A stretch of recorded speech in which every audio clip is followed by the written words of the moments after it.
all you scruffy looking nerf herders. Welcome back to the channel. I'm Jimmy the Jedi from Explorer Force, and we got some interesting news for you today.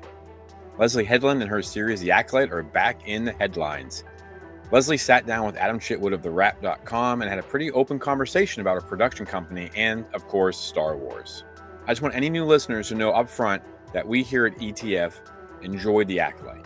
But we did not think it was perfect. It had many flaws, but there were some great lightsaber battles and so much potential. We feel it just came up a bit short in the delivery of the story, which in the end is the most important part of a show. All right, let's dive right in, shall we?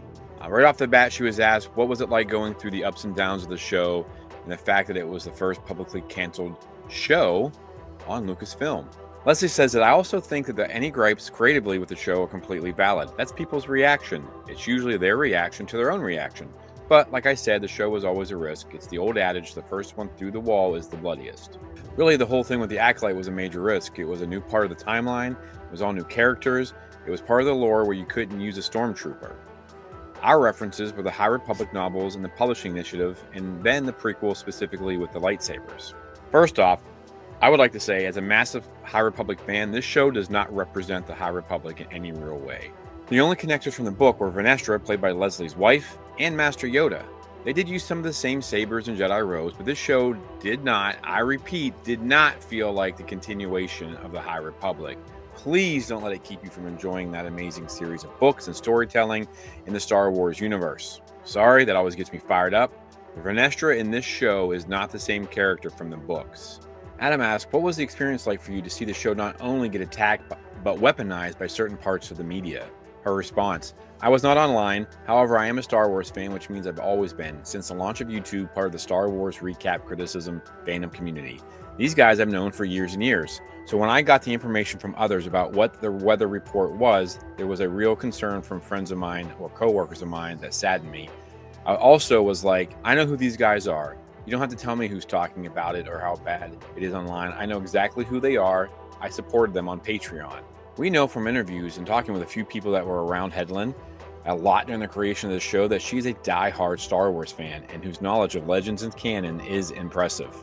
So it shouldn't be any surprise that she followed these Star Wars creators on YouTube and other social medias.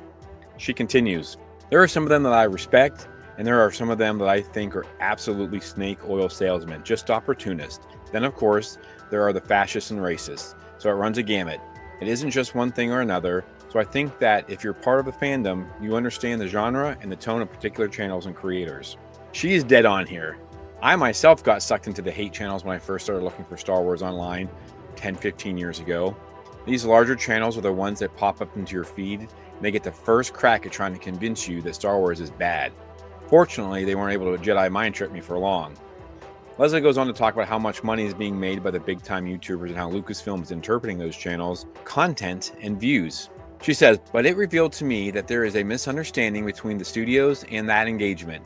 They think of it as fandom, and in ways it is, but studios use it almost like a focus group. That's a dangerous way to view these bigger, more negative channels. Those creators know that all their negativity gets the clicks, which gets the ads, which gets them a nice chunk of change from each angry video. If these content creators were really this fed up, why are they watching the shows? Why are they even giving it the time of day? Simple. Money. This might be the new path to the dark side. She goes on to say something very concerning to me.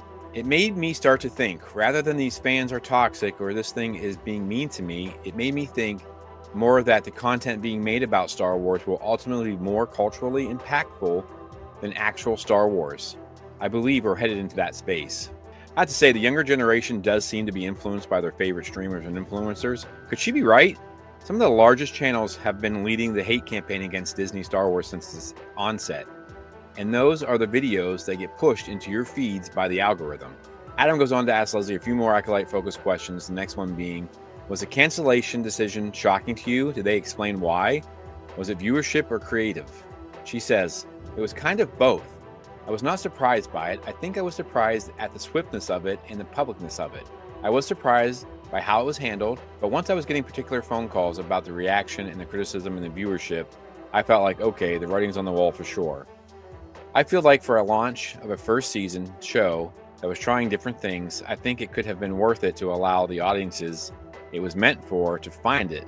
But that wasn't up to me, so I fully respect the decision, even if I'm sad about it. His final Star Wars question: had you plotted much ahead in terms of Season 2? Her response: my showrunner and I had a lot of ideas going into Season 1, so we definitely were thinking about it, specifically with Manny's character. We always knew that Lee Jung-jae was going to be an emotional anchor of the first season, watching the deterioration of the father figure. So we had already thought ahead and thought about what type of relationship we wanted to look at in the second season. What could have been seems to loom large over this canceled series. We here at ETF enjoyed The Acolyte. We had our issues with it, but we were hopeful for the second season where the stranger, Chimere, and Osha's relationship would be the focus, along with the mysterious appearance of Darth Plagueis. Lots of potential, but it's not to be. What do you think about Leslie's comments about the creators becoming more important than the content? This is frightening to me. I hope we never see that pan out, but there is no mistaking the influence that some streamers have over the masses. Those who don't think for themselves, that are just sheep to be herded. Let us know in the comments down below what you think of all of this. Did you want to see a Season 2? Are you glad it's been canceled? Thanks for watching. Don't forget to like, share, and subscribe. And as always, may the Force be with you.